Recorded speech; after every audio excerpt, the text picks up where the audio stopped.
Good morning class. इसमें हमारा अगला टॉपिक है अल्काइंस में केमिकल प्रॉपर्टीज़ ऑफ अल्काइंस।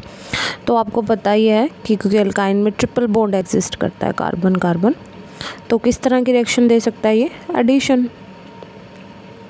अब एडिशन भी दो तरह के हैं, इलेक्ट्रोफाइल ऐड होगा या न्यूक्लियोफाइल ऐड होगा। तो इसमें हम दोनों ही टाइप की देखेंगे, क्यों देता है, कैसे देता है। सबसे पहले तो सिंपल एडिशन, तो हमने पढ़ाई थी कैटालिटिक, बिल्कुल सिमिलर है। अगर आप कंपैरिजन करके पढ़ोगे एल्कीन के साथ तो आपको बिल्कुल ऐसा लगेगा कि हम एल्कीन ही पढ़ रहे हैं, बस इसमें एक स्टेप फर्दर हो जाता है क्योंकि दो डबल बॉन्ड है। तो रिड्यूस या एडिशन जो भी है, कितने डबल बॉन्ड को करना पड़ेगा? दो। वहाँ एक स्टेप में हो रही थी, यहाँ दो स्टेप में होगी। H2 निकल प्लेटिनम की प्रेजेंस में हमने दोनों हाइड्रोजन एक एक कार्बन को दे दिए यहाँ पे। तो अब आगे क्या होगा? डबल बॉन्ड बचेगा, एक पाई बॉन्ड ब्रेक होके ये बन जाएगा। फिर दोबारा इसको H2 प्लेटिनम की प्रेजेंस में करेंगे, इसको वैसे कैटालिटिक हाइड्रोजनेशन बोलते हैं, हमने पढ़ा भी है ये मेथड। तो रिडक्शन भी बोल देते हैं क्योंकि addition of hydrogen is also called reduction. ठीक है, तो इस तरीके से आप निकल H2 या निकल प्लैटिनम और पैलेडियम को भी मेटल को H2 के साथ यूज़ करके क्या कर सकते हो? इसका रिडक्शन कर सकते हो। नेक्स्ट इसमें है कि देखो हमने वहाँ पे पढ़ा था कि पार्शियल रिडक्शन अगर आपको करना हो, पार्शियल का मतलब क्या है कि ये एल्कीन पे रुक जाए, आगे फर्दर एल्केन ना बने, तो उसके लिए हम वहाँ पे लिंडर्स कैटालिस्ट यूज़ करते थे पार्शियल रिडक्शन। तो लिंडर्स कैटालिस्ट हमारा क्या था? H2 palladium in the presence of calcium carbonate. ठीक है, तो वो हमारी सी प्रोडक्ट देता था। Methods of preparation of alkene में पढ़ाया हमने ये, ठीक है, क्योंकि हम वहाँ पे एल्कीन भी बना सकते थे लिंडर कैटालिस्ट के बारे में। तो ये जो है हमारा सिस एल्कीन देगा। पर एक और मेथड है इसमें आप जिससे पार्शियल रिडक्शन कर सकते हो, वो है आपका सोडियम इन लिक्विड अमोनिया। हम क्या करते हैं, सोडियम मेटल को लिक्विड अमोनिया में क्या कर देते हैं, डिज़ोल्व करवाते हैं। तो दोनों को जब हम डालते हैं अल्काइन के अंदर तो हमारी एल्कीन बनती है, पार्शियल रिडक्शन होता है। और एल्कीन भी कैसे बनती है? एंटी या ट्रांस। क्वेश्चन पूछ लेते हैं कई बार कॉम्पिटिटिव एग्जाम में, लिंडर्स कैटालिस्ट से प्रोडक्ट क्या होगा? तो उसमें एक ही ऐसा प्रोडक्ट होता है जो सिस होता है। ठीक है, ऐसे ही आपको निकल लिक्विड अमोनिया दे देंगे, इसको बोलते हैं बर्च रिडक्शन। कौन सा रिडक्शन बोलते हैं? आप हायर क्लासेस में इसके मैकेनिज्म के साथ बिल्कुल डिटेल में पढ़ोगे। ठीक है, तो अभी आपको इतना याद रखना है कि ये बर्च रिडक्शन है। ये देखो पार्शियल रिडक्शन के लिए मैंने लैंग्वेज में भी लिख रखा है, लिंडर कैटालिस्ट यूज़ करते हैं, और लिक्विड अमोनिया इन सोडियम भी आप इसको यूज़ कर सकते हो। मैकेनिज़्म क्या है इसमें? मैकेनिज़्म वही है जो सबसे पहले तो मेटल क्या करती है, इलेक्ट्रॉन देती है। अगर मेटल इलेक्ट्रॉन देगी तो यहाँ पे ये इलेक्ट्रॉन जाएगा पहले, तो नेगेटिव चार्ज यहाँ से, देखो ये इलेक्ट्रॉन गया, एक इलेक्ट्रॉन को डॉट से लिख सकते हो आप, और ये दो पाई बॉन्ड के दोनों इलेक्ट्रॉन यहाँ चले गए, तो इसके ऊपर कैसा चार्ज आ गया? नेगेटिव चार्ज आ गया। ठीक है, अब ये क्या करेगा? अमोनिया से हाइड्रोजन को ले लेगा। ठीक है, क्योंकि अनायन रेडिकल बन गया। अब ये रेडिकल है, रेडिकल तो अकेला कोई रिएक्शन नहीं कर सकता, अब दोबारा एक और इलेक्ट्रॉन लेगा तो कौन सा चार्ज बन जाएगा? नेगेटिव चार्ज बन जाएगा। अब दोबारा अमोनिया से एक हाइड्रोजन ले लेगा, दोनों हाइड्रोजन कैसे अटैच हुए हैं? ट्रांस अटैचमेंट है बिल्कुल दोनों के। ठीक है, लिंडर्स का मैकेनिज्म यहाँ नहीं बताया गया क्योंकि आप एल्कीन्स में पढ़ चुके हो।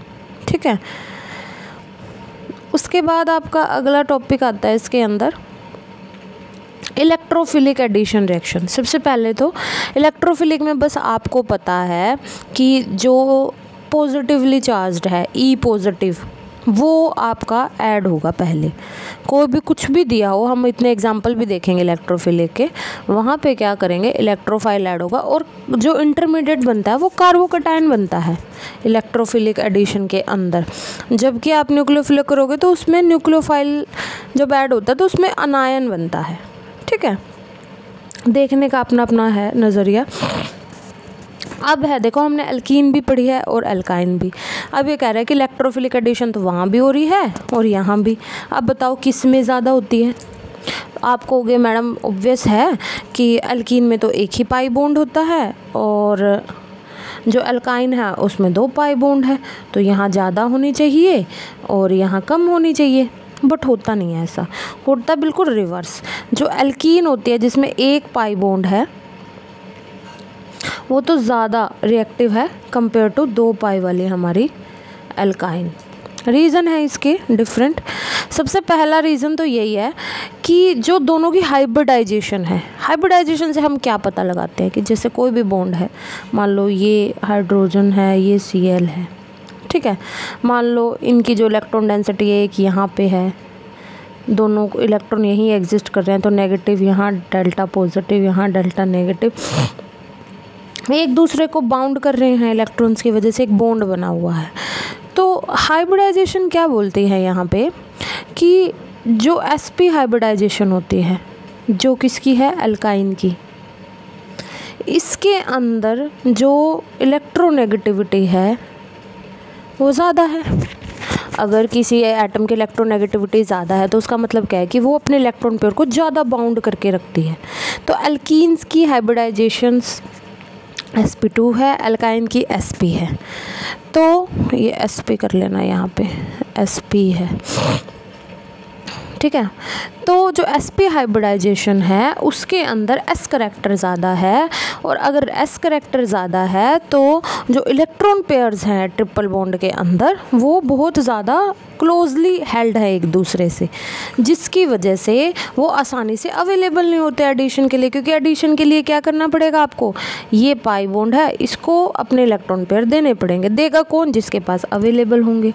अवेलेबल किसके पास होंगे, जिसके लूजली हेल्ड होंगे। बट यहाँ पे जो आपकी इलेक्ट्रॉन पेयर्स हैं वो बहुत स्ट्रॉन्गली हेल्ड होते हैं ड्यू टू हाइब्रिडाइजेशन। क्योंकि sp हाइब्रिडाइजेशन में हमने ये पहले भी पढ़ा था, s करैक्टर ज़्यादा है तो इलेक्ट्रॉन पेयर ज़्यादा बाउंड होंगे, इजीली नहीं दे पाएगा, ठीक है। उसके बाद इसमें में देखो सिलेंड्रिकल पाई इलेक्ट्रॉन। सिलेंड्रिकल का मतलब क्या है, देखो ये कार्बन कार्बन बॉन्ड सिग्मा है, अब इनके 2 पाई बॉन्ड बनने हैं, कुछ ऐसे स्ट्रक्चर हैं, ये यहाँ से फिर ये यहाँ से, इस तरह से ओवरलैपिंग होती है। तो इसका जो पाई इलेक्ट्रॉन क्लाउड है, यहाँ पे 4 लोब है carbon carbon bond triple bond के अंदर, ठीक है। 4 लोब्स जो हैं इनके 2 पाई बॉन्ड जो है मर्ज हो जाते हैं और एक इलेक्ट्रॉन क्लाउड बनाते हैं जो सिलेंड्रिकल या सिमेट्रिकल शेप का होता है, कुछ ऐसा होता है ना। इनका जो आपने पढ़ा भी होगा एल्कीन का स्ट्रक्चर, यूँ सिलेंड्रिकल इलेक्ट्रॉन क्लाउड बनाते हैं ये लोग, ठीक है। तो जिसकी वजह से यहाँ पे सिलेंड्रिकल इलेक्ट्रॉन क्लाउड में there is greater delocalisation of pi electron. Pi electron की डिलोकलाइजेशन किस में, आपस में इन ऑर्बिटल्स में पाई इलेक्ट्रॉन क्या हो जाते हैं, डिलोकलाइज्ड। मतलब ये जो होते हैं एक दूसरे के साथ डिलोकलाइजेशन शो करते हैं सिलेंड्रिकल इलेक्ट्रॉन क्लाउड में, जबकि ऐसा कुछ नहीं होता एल्कीन के अंदर। वहाँ तो एक ही लोब है, वहाँ का है कि डिलोकलाइजेशन। तो जो डिलोकलाइजेशन है किसकी भला, पाई इलेक्ट्रॉन्स की, क्योंकि कभी इस क्लाउड में आते हैं कभी इस क्लाउड में आते हैं, वो किस में हो जाती है आपकी सिलेंड्रिकल पाई इलेक्ट्रॉन में, क्योंकि वहाँ पे 4 लोब्स हैं, वो आपस में क्या करते हैं, एक तरह से आप यूँ देख लो कि ये 4 लोब हैं, यहाँ पे डिलोकलाइजेशन ज़्यादा पॉसिबल है, इसका और इसका भी हो सकता है, ठीक है। दूसरी पॉसिबिलिटी क्या है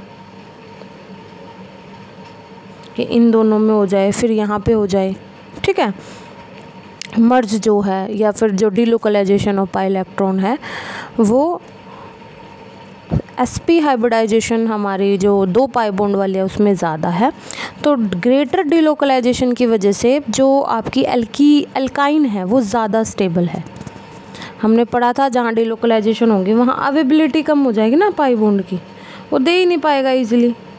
अगर दे नहीं पाएगा तो इलेक्ट्रोफिलिक हमारी जो एडिशन रिएक्शन है वो कम होगी। स्टेबिलिटी, अब जब एडिशन करोगे किसी भी इलेक्ट्रोफाइल के H+ के, देखो मैंने बोला था कोई भी E पॉजिटिव पहले ऐड होगा, जब भी ऐड होगा आपका बनेगा कार्बोकटायन।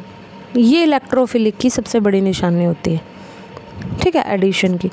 तो देखो पहले वाले में अल्काइल कार्बोकटायन बन रहा है, जो कि स्टेबल है ना, तो इसमें कोई रेजोनेंस है, बट इसको आप डिस्टेबलाइज भी नहीं बोल सकते हो। सेकंड वाला देखो, विनाइल कार्बोकटायन बन रहा है विच इज़ हाईली अनस्टेबल।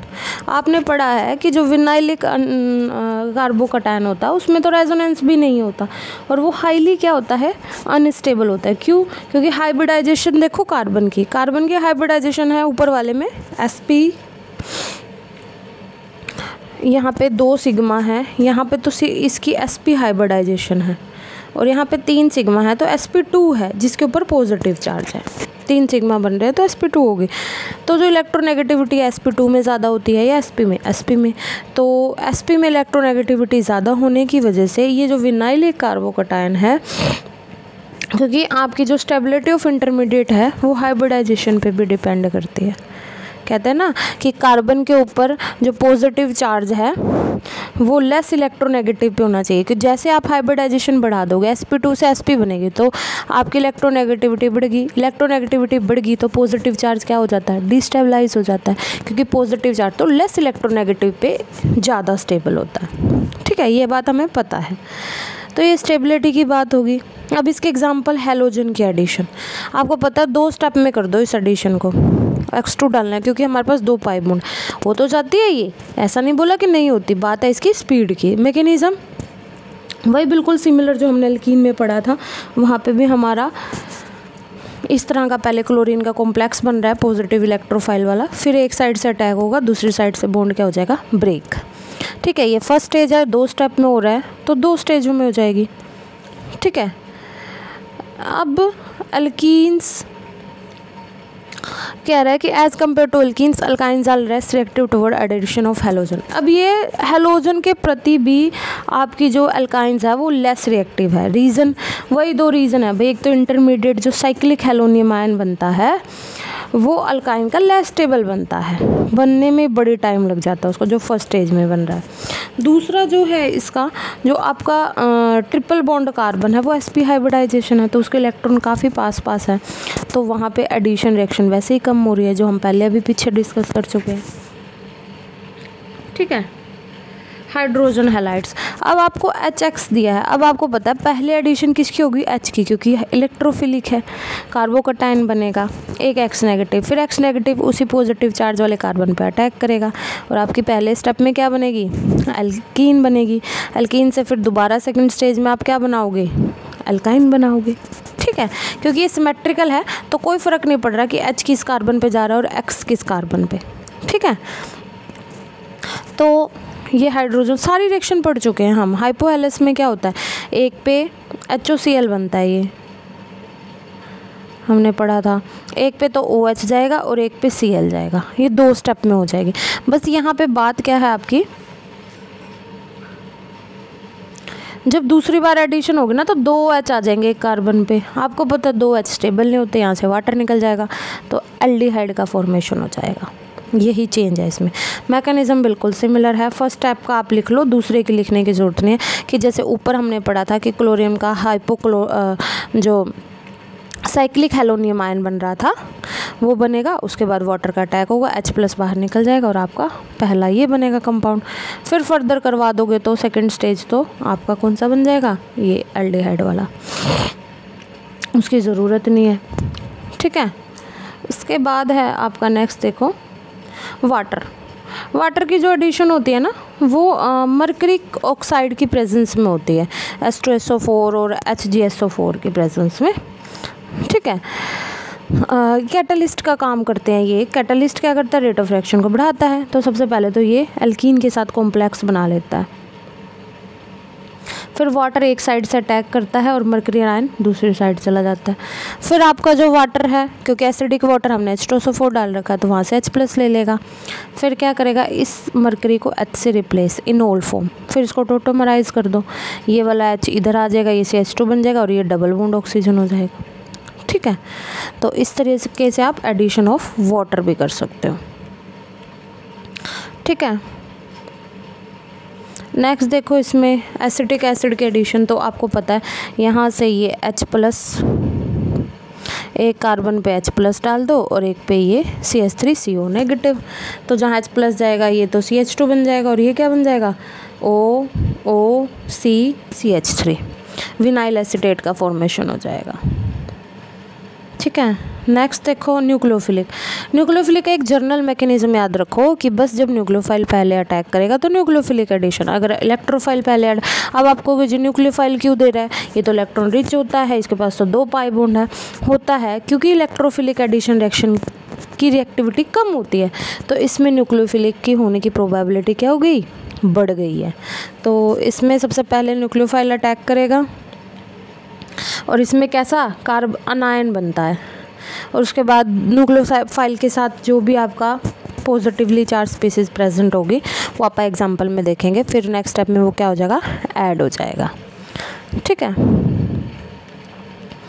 अब हाइड्रोजन साइनाइड, आपको पता है एक H पॉजिटिव है एक Cn नेगेटिव, यहाँ पे अब H पॉजिटिव पहले ऐड नहीं होगा, यहाँ पे पहले Cn ऐड होगा क्योंकि हम न्यूक्लियोफाइल की बात कर रहे हैं, और कार्बन आयन बनेगा। हालांकि ये जो कार्बन आयन बनता है स्टेबल नहीं होता, बट फिर भी रिएक्शन तो प्रोसीड होती है, फिर हाइड्रोजन ऐड हो जाएगा।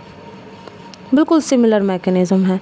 अल्कोहल की एडिशन कर दो, अल्कोहल में एक पे H जाएगा, एक पे OCH3 नेगेटिव, यहाँ से बॉन्ड ब्रेक करोगे तो ये जो नेगेटिव स्पीसीज है पहले ये अटैक करेगी, फिर आपका जो H बचा हुआ वो अटैक करेगा।